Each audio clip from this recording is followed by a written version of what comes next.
Stock మార్కెట్లో invest చేసే ముందు మీ యొక్క స్టాక్ అడ్వైజర్తో కానీ లేదా మీ యొక్క ఓన్ రీసెర్చ్ అనాలిసిస్తో ఇన్వెస్ట్మెంట్ చేయాల్సిందిగా కోరుచున్నాను. ఈ వీడియో కేవలం ఎడ్యుకేషన్ పర్పస్ కోసం చిత్రీకరించడం జరిగింది. We are not responsible for your trading and investment. Also we are not SEBI registered అండి. సో హాయ్ నమస్తే, ఎట్లున్నా అందరూ బాగున్నారా? సో యాక్చువల్లీ జ్వరం నుంచి పూర్తి స్థాయిలో కోలుకున్నాను అనమాట. సో నిన్న చూసే ఉంటారు, శుక్రవారం రోజు నాకు 1500 లాస్ అయితే వచ్చిందనమాట. సో అయితే 1500 లాస్ వచ్చింది కదా. సో ఏంటి పరిస్థితి అంటే ఏంటి, ఇప్పుడు మీకు ఒక విషయం చెప్పాలండి. లాస్ వచ్చింది కదా, నా సిచ్యువేషన్ పరిస్థితి ఏంటంటే ఒక విషయం చెప్తాను, క్లారిటీ చెప్తాను.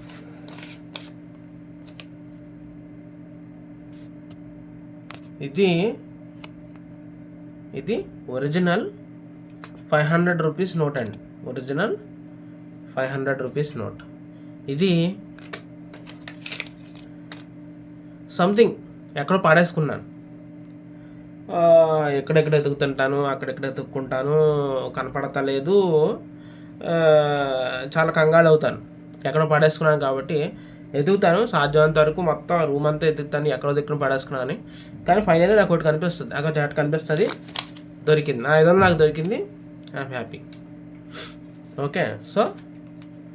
ఓకే కానీ ఇదే 500 రూపాయలు స్టాక్ మార్కెట్లో లాస్ అయితే కంగారు ఉండదు, టెన్షన్ ఉండదు. ఫస్ట్ 1500 లాస్ అయింది, ఏం ఫరక్ ఉండదు. ఏంటో ఎందుకు ఉండదు అంటే, తిరిగి మళ్ళీ సంపాదించుకోగలిగే కెపాసిటీ మనలో బిల్డప్ చేస్తా స్టాక్ మార్కెట్. ఎంత లాస్ వచ్చినా సరే తిరిగి మళ్ళీ నెక్స్ట్ డే నేను మళ్ళీ దాన్ని గెయిన్ చేసుకోగలను. మనీ అనే ఒక ఏదైతే వాల్యూ మనకు క్రియేట్ చేసిందో, అంటే ఈ బయట ప్రపంచంలో ఆ వాల్యూని మనకి తీసేస్తుంది. అంటే 500 పోయింది అనుకున్నాం సరదా, ఫర్ ఎగ్జాంపుల్. పోనీ నిజ జీవితంలో అయినా సరే ఇప్పుడు నేను 500 లాస్ అయ్యాను అనుకున్నాం, నాకు అనిపిస్తుంది 500 కదా, స్టాక్ మార్కెట్ తెచ్చేసుకుందాంలే అంటే మనీ వాల్యూని తీసి పారేస్తుంది. మన మైండ్లో వచ్చి మనీకి ఉన్నటువంటి నిజ జీవితంలో ఉండేటువంటి మనీ వాల్యూని తీసి పారేస్తుంది. మీరు కాస్త చూడండి, స్టాక్ మార్కెట్ వాళ్ళు చాలా లైట్గా ఉంటారు. ఏదైనా లాస్ వచ్చినా, ఏదైనా ఎవరికైనా ఏమైనా మనీ ఇవ్వాలి అన్నా కొంచెం వెనక ముందు ఆలోచించారనమాట.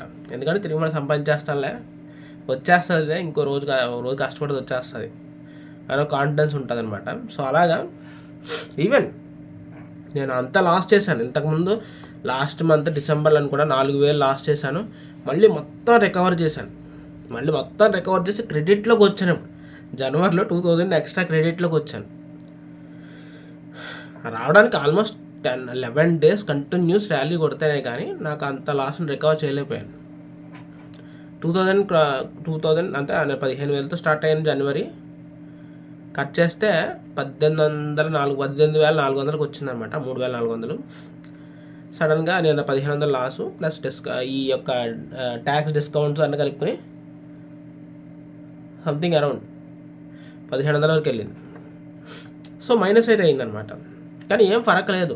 ఎందుకు లేదు అంటే, అదే స్టాక్ మార్కెట్ మనల్ని ఈ యొక్క మనీకి ఉన్నటువంటి పవర్ వాల్యూని తీసేస్తుంది. సో అయితే నేను ఒక విషయం చెప్తానండి ఇక్కడ. నేను ఈ వీడియో చేసే ముందు ఒక వీడియో రిఫరెన్స్ చూసి నేను చేశాను అనమాట. ఇది సంథింగ్ కాపీ అనొచ్చు ఈ కంటెంట్ అనేది. ఫస్ట్ నేను ఇదే కంటెంట్ నేను ఇంకొక ఛానల్లో చూశాను. ఈ విషయం నేను కూడా మీకు చెప్తే బాగుంటుంది అని నాకు అనిపించింది. అతను కూడా చాలా లాజికల్గా మాట్లాడతాడనమాట. అతని ఛానల్ కూడా సబ్స్క్రైబ్ చేసుకోండి. కాకపోతే అతను కంప్లీట్లీ కేవలం ఆప్షన్ ట్రేడ్ అనమాట. తెలుగులో నేను చూసిన ఏకైక అంటే జెన్యూన్గా ఉండే క్రియేటరు, యాక్సిడెంటల్ ట్రేడర్ అని చెప్పేసి తెలుగులో ఓన్లీ ఆప్షన్ సెల్లింగ్ మీదే మీరు వర్క్ చేయండి అనేసి చెప్తున్నాడు అన్నమాట. నేను చాలా ఇంప్రెస్ అయ్యాను అతను చెప్పే విధానం కావచ్చు. సర్లే, ఓకే, మనం తన గురించి మాట్లాడతాను. అతను ఛానల్ సబ్స్క్రైబ్ చేయడానికి ట్రై చేయండి. నాకు కరెక్ట్గా అనిపిస్తే నేను ఏ ఛానల్ని సజెస్ట్ చేస్తానండి. నేనే కదా స్టార్టింగ్ నుంచి ఇలాగే ఉన్నానండి. జెన్యూన్గా ఉండడం బట్టే ఇంత స్పీడ్గా సబ్స్క్రైబర్స్ వచ్చారు. నాకు కూడా సబ్స్క్రైబర్స్ వచ్చారండి, కాదంటే. నేను అసలు పెట్టిన 1 month 2 monthsలోనే పెట్టిన ఈ 3 monthsలోనే 700 సబ్స్క్రైబర్స్ వచ్చారు. Because of the genuinity. Okay, so నేను కూడా అదే చెప్పాను. యాక్సిడెంటల్ ట్రేడర్ అని ఒక ఉన్నారనమాట తెలుగులో. అందరినీ సజెస్ట్ చేయనండి. నేను ఒక విషయం చెప్తాను, నేను సజెస్ట్ చేశాను అంటే మాత్రం చాలా తోపై ఉంటాడు. అదే ఎర్రి పప్పల్ని మాత్రం నేను అస్సలు సజెస్ట్ చేయనండి. ఓకేనా? మళ్ళీ నాకు యాక్సిడెంటల్ ట్రేడర్ గారు కనుక ఏమన్నా ఇది చేస్తే కనుక, అంటే ట్రేడర్ గారిని ఎందుకు నేను రెస్పెక్ట్ ఇస్తానంటే అతనుకున్న నాలెడ్జ్ నాకంటే బాగుందండి. సో అందుకని అంత రెస్పెక్ట్ ఇస్తూ మాట్లాడతాను. సో ఫస్ట్ ఆఫ్ ఆల్ మనం విషయానికి వద్దాం. స్టాక్ మార్కెట్ అనేది అసలు పడిపోయిందండి. అసలు ఎప్పుడు లెగుస్తుంది అనేది అస్సలు ఏం మాత్రం తెలియట్లేదు. అండ్ స్టాక్ మార్కెట్లో ఫస్ట్ ఆఫ్ ఆల్ ఇంత ఫాల్ రావడానికి రీజన్ FIS సెల్లింగ్ అని అందరూ అంటున్నారు. కానీ దీనికి బిహైండ్ ఇంకొక పాయింట్ కూడా ఉంది, అదే రూపీ వాల్యూ పడిపోవడం అనేది. దీనికి ఇంకో వాల్యూ కూడా ఉంది. ఇంకొక మూడో పాయింట్ ప్రజల్లో కొనుగోలు శక్తి పడిపోవడం. కొనుగోలు శక్తి ఇప్పుడు ఫర్ ఎగ్జాంపుల్ మీరే చూడండి, మీరు మీ మనీ మీకు ఎంత సంపాదించినా మీరు ఎంత ఎక్స్పెన్సెస్లో పెడుతున్నారు. ఇదివరకుతో పోలిస్తే మీ ఎక్స్పెన్సెస్ని చాలా రిస్ట్రిక్షన్ చేసుకుంటున్నారు. కావస్తే చూసుకోండి, ఒక 2-3 ఇయర్స్ బ్యాక్ అయితే మీరు బాగా ఓకే ఇంకొంచెం ఖర్చు చేయడానికి వెనకాడేవారు కాదనమాట.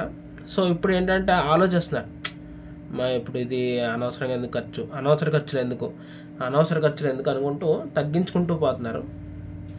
ప్రజల్లో కొనుగోలు శక్తి తగ్గిపోవడం, ట్యాక్సెస్ విపరీతంగా పెరిగిపోవడం, ఉచితాలు పెరిగిపోవడం. సో ఇవన్నీ కూడా ఏంటంటే వర్క్ చేసేవాడి మీద హై ప్రెజర్ పెరిగిపోయింది. వర్కింగ్ పర్సన్స్ మీద హై ప్రెజర్ పెరిగిపోయింది. కూర్చుని తినేవాళ్ళు ఎక్కువైపోయారు. అదే రియాలిటీ చెప్తున్నాను. కూర్చుని తినేవారు కొంత ఎక్కువ మనీ ఉచిత ఎప్పుడైతే వచ్చినాయో. ఇంకోటి ఏంటంటే ఒక వర్క్ వాల్యూ జనరేట్ అవ్వకుండా మనీ ట్రాన్స్ఫర్ అవ్వడం. అంటే ఇప్పుడు ఫర్ ఎగ్జాంపుల్ ఏదైనా ప్రాజెక్ట్ ఉంది అనుకుందాం, ఒక ఫేక్ ప్రాజెక్ట్ క్రియేట్ చేసి మనీ ట్రాన్స్ఫర్ చేయడం. సో అంటే అక్కడ ఎటువంటి అంటే వర్క్ క్రియ జరగకుండా లిక్విడిటీని ట్రాన్స్ఫర్ చేయడం అనమాట. సో ఇది ఏ విధంగా రావచ్చు, ఏ ద్వారా అయినా సరే జరగవచ్చు. డిఫరెంట్ సినారియోస్ ఉన్నాయి. అవి చెప్తే కాంట్రవర్సీ అయిపోద్ది, వేరే సబ్జెక్ట్ అయిపోతుంది. సో కానీ పని జరగకుండా కూడా, ఒక క్రియ జరగకుండా మనీని లిక్విడిటీని ట్రాన్స్ఫర్ చేయడం అనమాట. సో ఏమీ జరగలేదు, డెవలప్మెంట్ లేదు, ఏమీ లేదు, బట్ మనీ మాత్రం వెళ్ళిపోతూ ఉంటుంది ఎక్కడికక్కడికి. సో అదంతా కూడా ఎక్కడెక్కడ స్టాప్ అయిపోతుంది. తిరిగి మళ్ళీ అలా తీసుకుంటున్నాను ట్యాక్స్ విషయంలో. సో మొత్తానికైతే ఇండియా చూపించగలిగింది. ఓకే, వృద్ధి రేటు తగ్గింది. ఇండియాలో వృద్ధి రేట్ అనేది తగ్గిందండి. అన్ఎంప్లాయ్మెంట్ పెరిగిపోవడం. సో ఇవన్నిటికి కూడా ఇప్పుడు సాధారణంగా నేను జాబ్ చేసే రోజుల్లో, హోటల్స్లో వర్క్ చేసే రోజుల్లో గవర్నమెంట్ ఏ డెసిషన్ తీసుకుంటే నాకేంటి, నా పని నేను చేసుకుంటామే అనేది అనుకునేవాడిని. జనరల్గా నేను వర్కర్ అండి, హోటల్లో వర్క్ చేసేవాడిని. గవర్నమెంట్తో నాకు ఏంటి సంబంధం అని అనుకునేవాడిని నేను. ఎప్పుడైతే ఈ స్టాక్ మార్కెట్లో నేను ఎంటర్ అయ్యాను, గవర్నమెంట్ తీసుకున్న డెసిషన్స్ ప్రతిదీ కూడా నాకు తెలియాలి. ఓకే, ఏదైనా కంపెనీ లోటుబాట్లు, కంపెనీలో జరిగేటువంటి అతలాకుతలాల గురించి, మత్తలబ్బుల గురించి, లేదా ఒక కంపెనీ సడన్గా ఎందుకు ఫాలో అవుతుంది, ఏదైనా కంపెనీలో నష్టాలు జరుగుతున్నాయి అంటే ఏంటి, అండ్ ట్రెండింగ్ న్యూస్ ఏంటి, కరెంట్ న్యూస్ ఏంటి, ఎక్స్టర్నల్ అఫైర్స్ ఏంటి, భారతదేశానికి రష్యాకి గొడవలు ఏమైనా జరుగుతున్నాయా, లేదా అంతర్జాతీయ సంబంధాలు ఏంటి, ట్రంప్లో అమెరికాలో ద్రవ్యోల్బణం జరుగుతుందా. సో వేరు అన్ని సమస్యలు కూడా నాకే కావాలి. ఇప్పుడు ఇండియాకి అంటే ఒక స్టాక్ మార్కెట్లో ఉండే పర్సన్స్కి ఇండియాకి సంబంధించిన ప్రతి ఇన్ఫర్మేషన్ కూడా అతని దగ్గర ఉండాలి. అంటే ఏం చేయాలి, న్యూస్ చదవాలి. న్యూస్ చూడటం కూడా కాదు, న్యూస్ చదవాలి. ఇంకా అదొక పుస్తకాల్లో చదవాలి. మీరు ఇదివరకు నేను ఎప్పుడు న్యూస్ చూసేవాడినండి, వీడియోస్. అంటే ఒక స్టాక్ మార్కెట్లో రాకముందు న్యూస్ చూసేవాడిని, జస్ట్ ఇలా చూసేవాడిని అనమాట. ఏంటంటే ఇది ఓకే వెళ్ళిపోయాడు. ఇప్పుడు న్యూస్ చూడట్లేదు, న్యూస్ చదువుతున్నాను అనమాట. అంటే ఓకే ఈ న్యూస్ ఇది, ఓకే RVNL ఏదంటే గవర్నమెంట్ ఈ డెసిషన్ తీసుకుంటే, జియో టారిఫ్ చేంజ్ చేస్తున్నాడంటే రిలయన్స్ ఇండస్ట్రీ షేర్లో ఏదో చేంజ్ అవుతుంది. రిలయన్స్ ఇండస్ట్రీ షేర్ లెవెల్ తగ్గింది అంటే నిఫ్టీలో కూడా వెయిటేజ్ తగ్గుతుంది. ఎందుకంటే రిలయన్స్ షేర్స్ ఇదేంటిది ఇంపాక్ట్ ఎక్కువ, హెవీ వెయిటేజ్ ఉన్నటువంటి నిఫ్టీ షేర్స్, నిఫ్టీ 50లో వెయిటేజ్ ఎక్కువ అనమాట. సో ప్రతిదీ కూడా ఏదో ఒకటి స్టాక్ మార్కెట్కి లింక్ అయి ఉంటుందంట. సో గవర్నమెంట్ ఏ డెసిషన్ తీసుకున్నా మనకి స్టాక్ మార్కెట్ ఇంపాక్ట్ పడుతుంది. ఎనీహౌ, సో ఇదంతా ఎందుకు చెప్తున్నానంటే ఇంత మనం ఇన్వాల్వ్ చేసేస్తుంది స్టాక్ మార్కెట్, మనల్ని ఒక భారతీయ పౌరుడిగా తీర్చిదిద్దుతుంది అనమాట. మనం ప్రతి దాంట్లో ఇన్వాల్వ్ అయి కూర్చుంటాం, ఇన్వాల్వ్ అవుతాం, ఇండైరెక్ట్గానే డైరెక్ట్గానే ఇన్వాల్వ్ అవ్వాల్సిందే అనమాట. ఇది stock market. So first point. So ఎందుకు పడింది? ఇప్పుడు ఎఫ్ఐఎస్ వెళ్ళిపోయారండి. ఇప్పుడు ఎఫ్ఐఎస్ వెళ్ళిపోయారు. వాళ్ళు ఏ మొహం పెట్టుకుని మళ్ళీ వస్తారు అంటే, ఇంత పడిపోయిన మార్కెట్లో షార్టేజ్ తీసుకున్నాము, మన ఇంత షార్ట్లో మనం ఎంట్రీ ఇస్తే మళ్ళీ ప్రాఫిట్ వచ్చే వరకు వెయిట్ చేసి ఎగ్జిట్ అవుదామా అని అనుకుంటారా? రారు. ఎందుకంటే రూపీ వాల్యూ పడిపోయింది. ఓకే, రూపీ వాల్యూ అని పడిపోతుంది, స్టెబుల్గా లేదు. స్టెబుల్గా లేనటువంటి రూపీ వాల్యూలో ఇన్వెస్ట్మెంట్ చేసిన, ఇప్పుడు ఈరోజు 1,00,000 కోట్లు పెట్టి ఇన్వెస్ట్మెంట్ చేసిన, రేపొద్దున ఇంకా పడిపోతుంది. వాళ్ళు ఎగ్జిట్ అయినా రూపీ వాల్యూ తక్కువ వస్తుంది. సో అప్పుడు వాళ్ళు ఎంత ప్రాఫిట్లో ఎగ్జిట్ అయినప్పటికీ కూడా ఇది మళ్ళీ ఈ ట్యాక్స్లో అవన్నీ రూపీ వాల్యూ ఫాల్ అయిపోవడం వల్ల వాళ్ళు సంపాదించుకున్న ఇంత ప్రాఫిట్ కూడా ఎంత అయిపోయి ఇంత వస్తుంది, తిరిగి వాళ్ళ చేతిలో ఇంత వస్తుంది. మరి అంటే ఇండియన్ స్టాక్ మార్కెట్లో ఇన్వెస్ట్మెంట్ అనేది ఏం చూపిస్తుంది? కంప్లీట్లీ వేస్ట్ అయిపోతుంది అనమాట. సో ఎఫ్ఐఎస్ ఎందుకు వస్తారండి? రారు. And second thing, American government ఇప్పుడు రీసెంట్గా ట్రంప్ అయితే అతను ఏంటంటే, ట్రంప్ గవర్నమెంట్ ఎలా ఉంటుందంటే ఈకో ఫ్రెండ్లీ బిజినెస్ అనమాట. అంటే బిజినెస్కి అతను ఫుల్ సపోర్టివ్గా ఉంటాడు. Point number 1. సో అతను సపోర్టివ్గా ఉంటున్నాడు అంటే గ్యారంటీ బిజినెస్ అందర్స్ కూడా మళ్ళీ తిరిగి వస్తారు. సో ఎఫ్ఐఎస్ వేరే కంట్రీ వాళ్ళందరినీ కూడా తను మళ్ళీ కాల్ బ్యాక్ చేయడానికి రీజన్ ఏంటంటే, నేను వస్తున్నాను, నేనున్నాను, మీ అందరిని నేను చూసుకుంటాను అనే ఒక భరోసా ఇవ్వడం బిజినెస్ మ్యాన్స్కి. సో వాళ్ళు రిటర్న్ రావడానికి ఇష్టపడుతున్నారు అనమాట. సో మ్యాక్సిమం ఎఫ్ఐఎస్ అందరూ కూడా మళ్ళీ యూఎస్ఏలో ఇన్వెస్ట్మెంట్ చేయడానికి వెళ్ళిపోయారు. సో మ్యాక్సిమం షిఫ్ట్ అయిపోయారు. అందరూ ఏమనుకున్నారంటే, ఫస్ట్ అందరూ చైనాలో వెళ్ళిపోతున్నారు, చైనాకి ఇన్వెస్ట్మెంట్ చేస్తున్నారు, సో అదేంటది సెల్ ఇండియా బై చైనా అని చెప్పేసి అనుకున్నారు. కానీ అది ఎంత అవాస్తవం.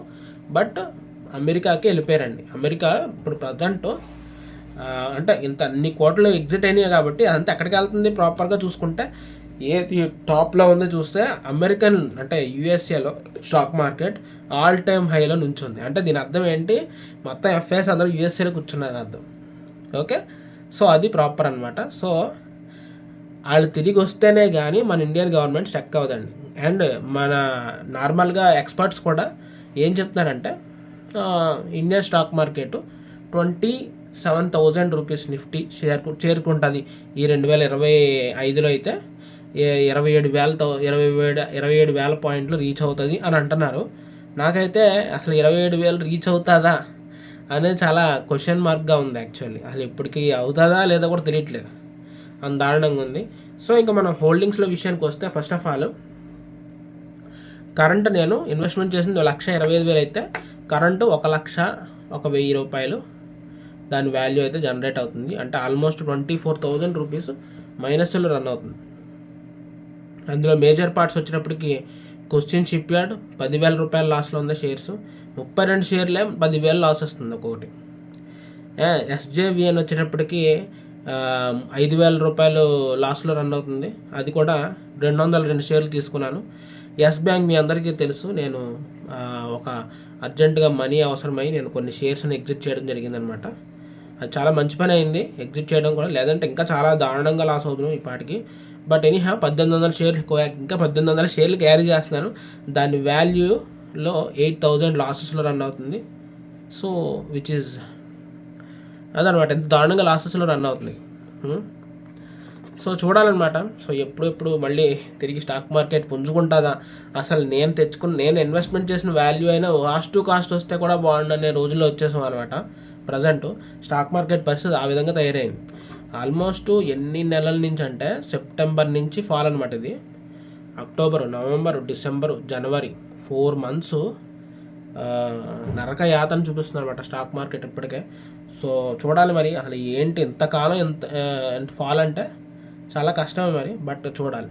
ఓకే, సో గైస్ మీరేమనుకుంటున్నారు? అసలు చాలామంది అడుగుతున్నారు కదా, పోర్ట్ఫోలియో చూపించండి. పోర్ట్ఫోలియో పాటు ఈ విషయం కూడా మీతో చెప్పాలనుకున్నాను, అందుకని వీడియో అంత లెంత్ అయ్యింది, 1 shotలో చెప్పేస్తున్నాను అనమాట. So first thank you so much. And ఎవరైనా ఛానల్ కొత్తగా వస్తే సబ్స్క్రైబ్ చేయడానికి ట్రై చేయండి. అండ్ డిస్క్రిప్షన్లో వాట్సాప్ లింక్ ఉంది.